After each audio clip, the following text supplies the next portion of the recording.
Have you ever packed your bags for a long-awaited vacation, only to return feeling more tired, more stressed, and more vulnerable than when you left?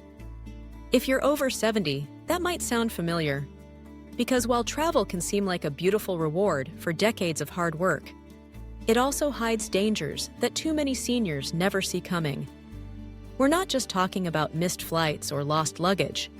We're talking about the kind of risks that can shake your health, drain your savings, or even steal your independence, all under the charming disguise of a trip of a lifetime. In this video, we're going to talk about 5 hidden travel dangers most seniors never consider, but absolutely should. These aren't meant to scare you away from seeing the world, but to help you make smarter choices so that every trip adds joy, not regret, to your life. Let's begin with something many seniors underestimate: the false sense of energy that kicks in before a trip and crashes down halfway through. It happens to the best of us. The excitement builds, flights are booked, itineraries are printed, suitcases are zipped up. You feel younger, almost ageless, as the adrenaline of adventure sets in.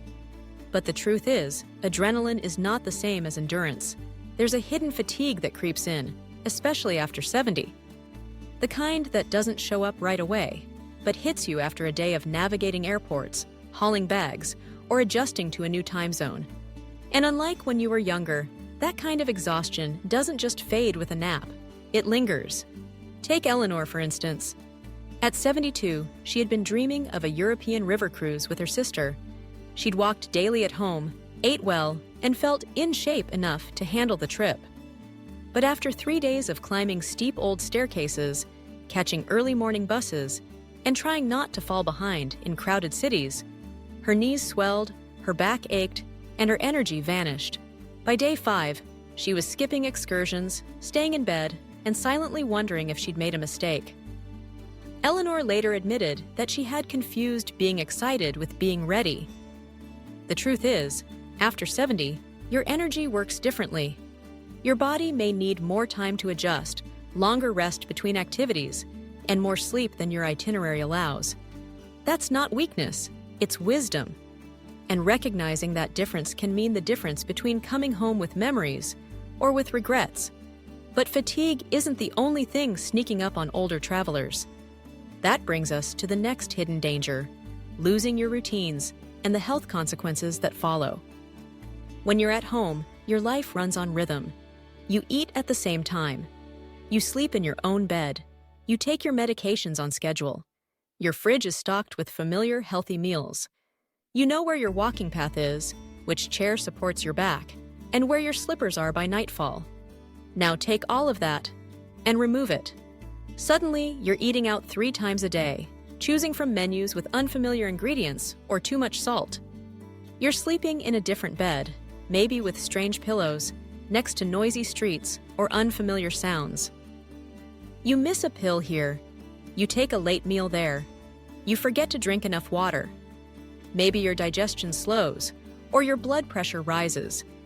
And by the time your body starts to feel off, you're already on the move again. It's not dramatic. It's not sudden. That's what makes it so dangerous. These small disruptions, when added up, can throw your system off balance. And for seniors, that imbalance can take days or weeks to recover from. Henry, 75, experienced this firsthand. A former teacher, he took a tour through Southeast Asia, a place he'd always dreamed of seeing. But between spicy food, long drives, and irregular sleep, his stomach turned against him. He spent half the trip battling nausea, missed several excursions, and had to rely on a local clinic for hydration and care. The trip ended, but his recovery lasted weeks. He later said, "I was so focused on the fun that I forgot how fragile my balance really was." This doesn't mean you can't travel. It means you need to protect your routines like they're sacred, because after 70, they are. Bring your own snacks. Set alarms for your medications. Carry a water bottle. Don't let a sightseeing schedule override your body's signals, because when your routines are stable, your health follows. And speaking of stability, let's talk about another hidden danger that often slips through the cracks: unfamiliar surroundings that increase the risk of falls. It's easy to imagine travel as smooth sidewalks and friendly hotels. But reality looks a bit different. Uneven cobblestone streets, poorly lit stairs, slippery hotel bathroom floors. These are all part of the travel experience. But for seniors, they can be more than inconvenient. They can be dangerous. A small misstep at home might just bruise your pride. But abroad, it can break a hip, hospitalize you, or strand you in a place far from family and proper medical care. Consider Martha, age 78. She flew to Argentina with a group of old friends from church. On day 2, she slipped in the hotel shower. No grab bars, slick tile, and a floor mat that didn't grip.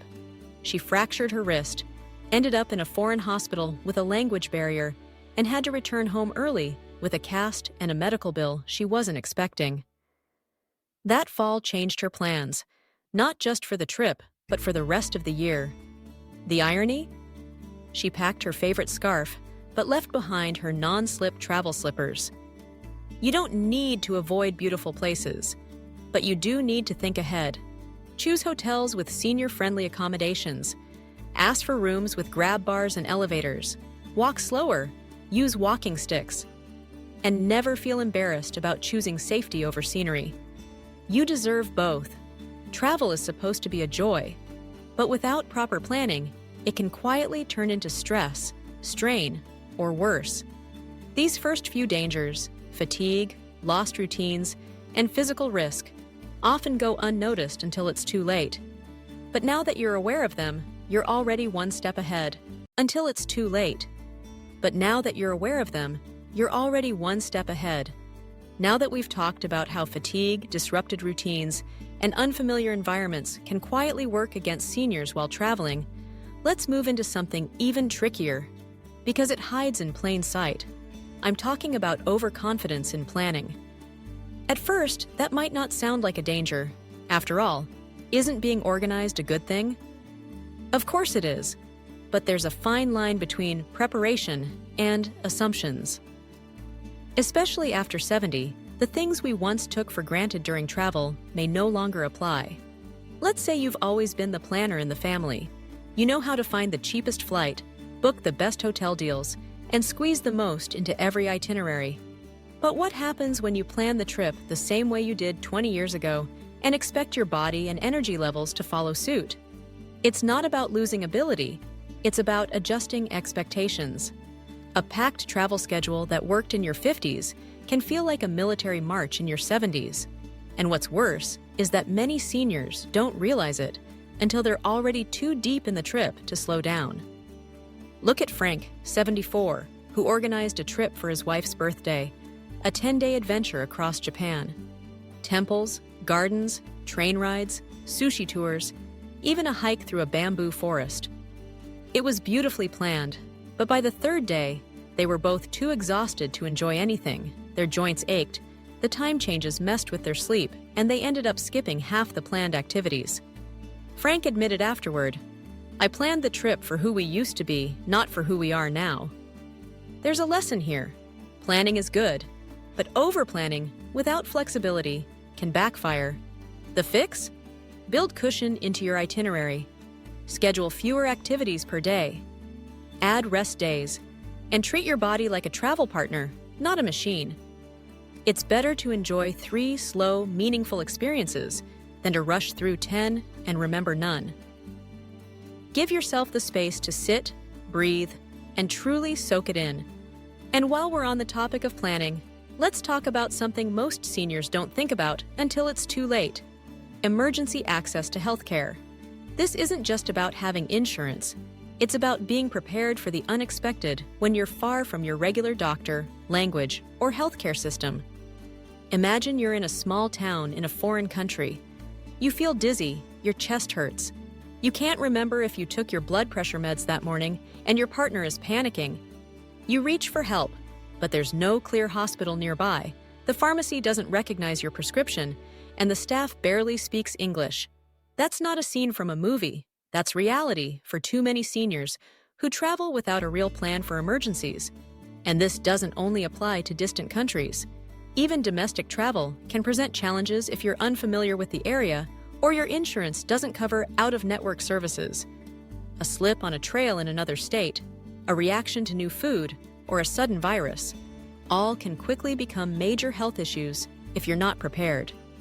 So how can you safeguard yourself? Start by carrying a printed list of your medications, dosages, allergies, and doctor contact information. Include a note with emergency contact numbers and a copy of your insurance.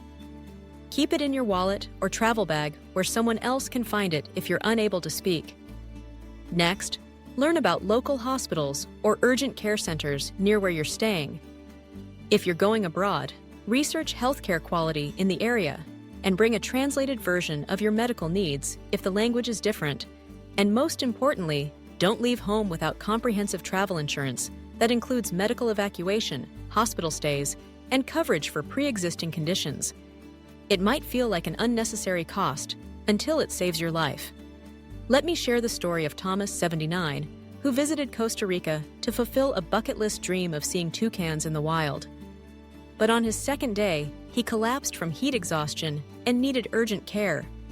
His regular insurance didn't cover care outside the U.S., and he hadn't purchased travel insurance.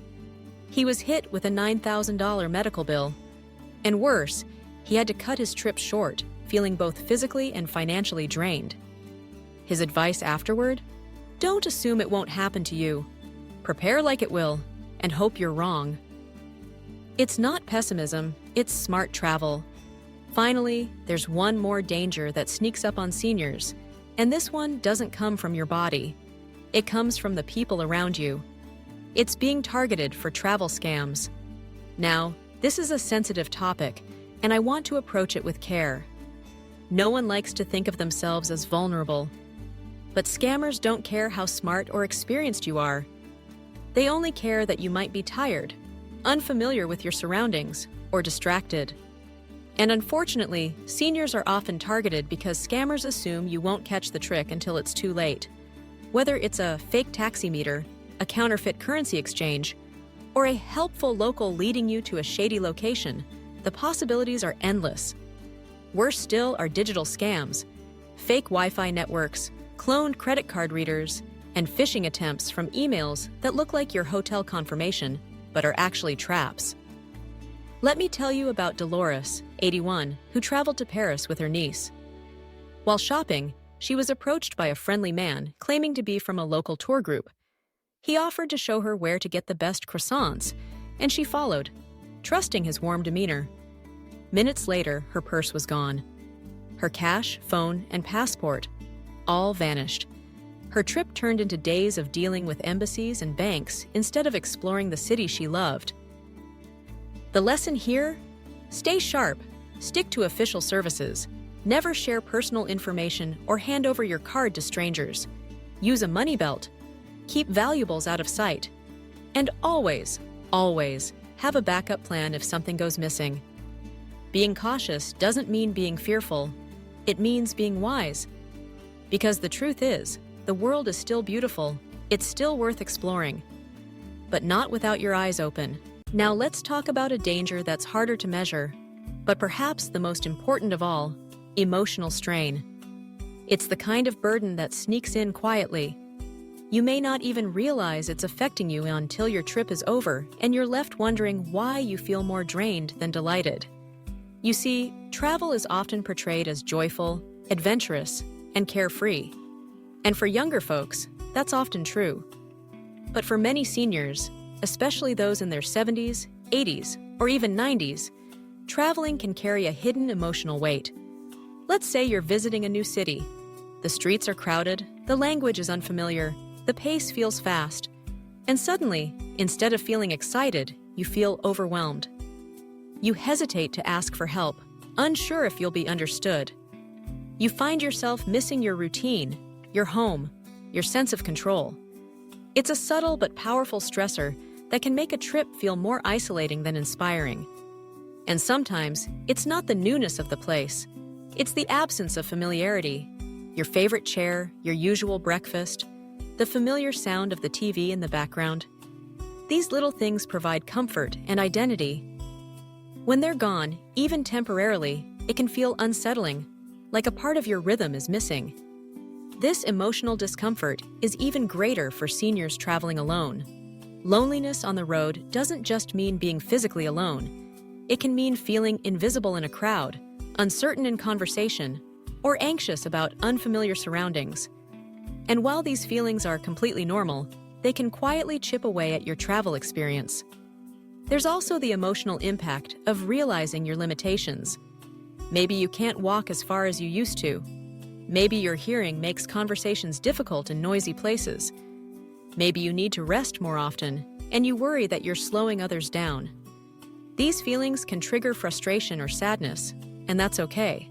But they deserve to be acknowledged, not ignored. So what can you do? First, give yourself permission to feel. Travel doesn't have to be perfect to be meaningful. If you need a moment to sit in a quiet park instead of rushing to the next museum, do that.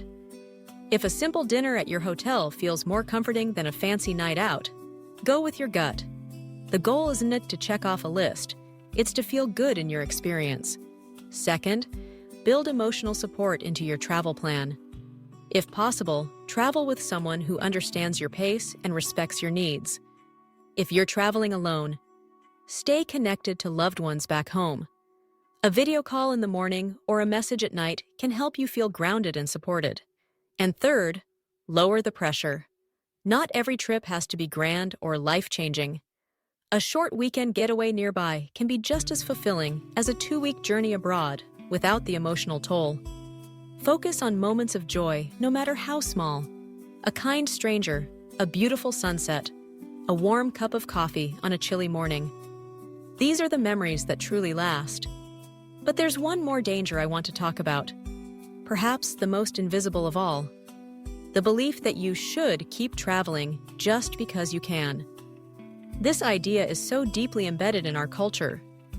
Retirement is for travel. Now's your time to see the world.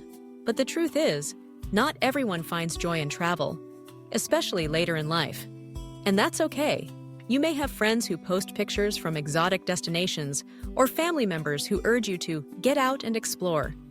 But if your heart isn't in it, if the idea of airports and unfamiliar beds makes you anxious, it's perfectly fine to say no.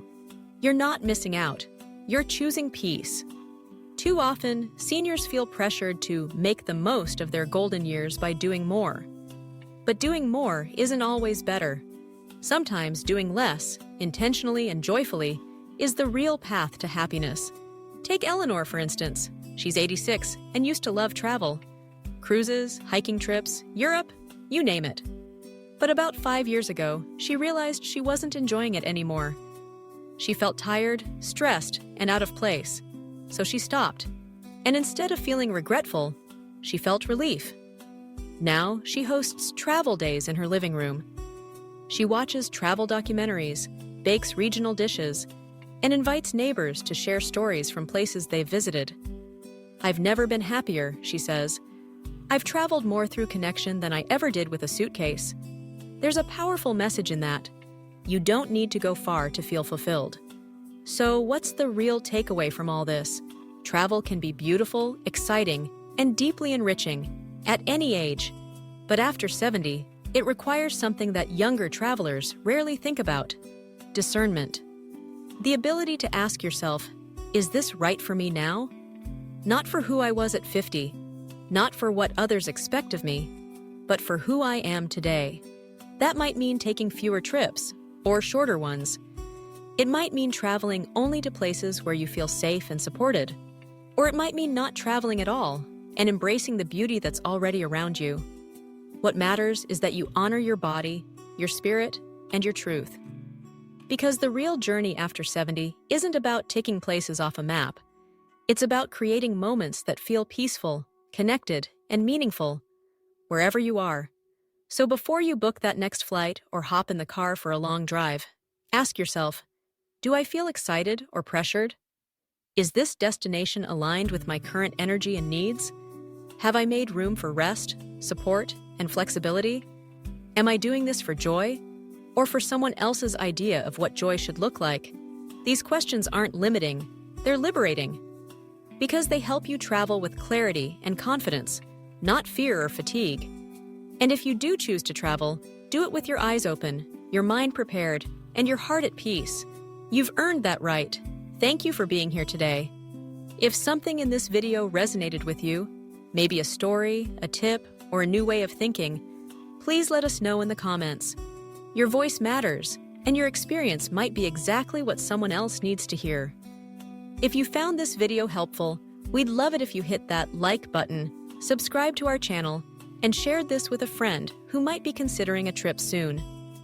Your support helps us continue creating uplifting, useful content for seniors everywhere. Here's to staying safe, staying wise, and staying true to yourself, wherever life takes you.